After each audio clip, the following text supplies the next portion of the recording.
अस्सलाम वालेकुम। मेरा नाम डॉक्टर मोहम्मद शहबाज है और बहुत सारी फ़ीमेल्स और मेल्स, फ़ीमेल्स वो जिनमें जो है वो वेट गेन, बहुत ज़्यादा वेट जो है वो हो, पीसीओज़ का मसला हो, चेहरे पर बालों की ग्रोथ हो, इनफर्टिलिटी हो, तो वो अपने इस इशू के दौरान जो है वो एक बहुत ही कॉमन चीज़ आप लोगों को सुनने को मिलती है। या मेल्स जिनमें वज़न बहुत ज़्यादा हो गया है, गर्दन जो है वो ब्लैक होने लग गई है, ऐसे लगता है जैसे गर्दन पे जो है वो मैल वगैरह जमा हुआ है, हालांकि वो मैल नहीं होता।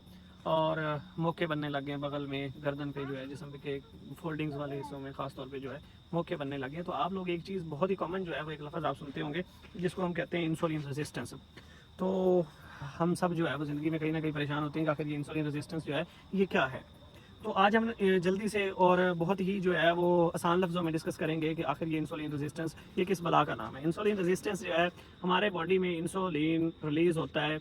इंसुलिन हमारे बॉडी में मौजूद होता है, किस लिए होता है कि जो ग्लूकोज का लेवल बहुत ज़्यादा हो जाता है खाना खाने के बाद, तो उसको कम करने के लिए इंसुलिन। और जिन लोगों में इंसुलिन जो है वो नहीं हो रहा होता, पैदा हो रही होती या इंसुलिन काम नहीं कर रही होती, तो उनको शुगर हो जाती है और उनको फिर क्या होता है कि या तो मेडिसिन इस्तेमाल करवाई जाती है या फिर जो है वो बाहर से इंसुलिन दिया जाता है। तो ये खैर एक अलहदा बहस है।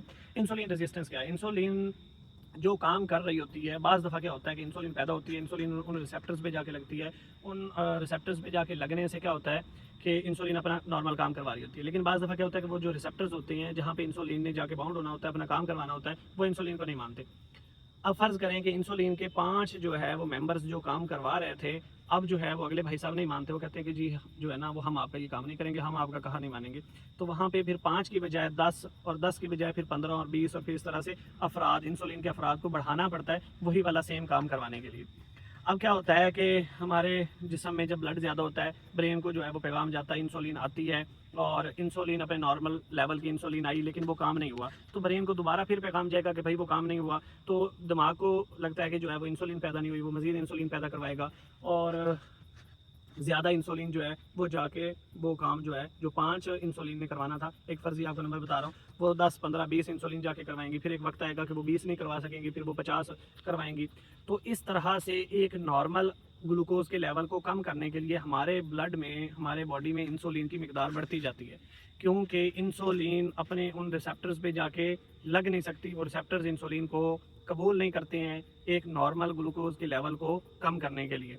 ठीक है? तो इस तरह से वक्तन, क्योंकि ये 1 दिन का, 1 महीने का, 1 हफ्ते की जो है वो ये गेम नहीं होती। इसमें एक बहुत लंबा दौरानिया लगता है और ये चीज़ें भी डिपेंड करती हैं कि आपका वेट कितना है, आपका ग्लूकोज़ का इंटेक कितना है, आपका लाइफ़स्टाइल जो है वो कैसा है।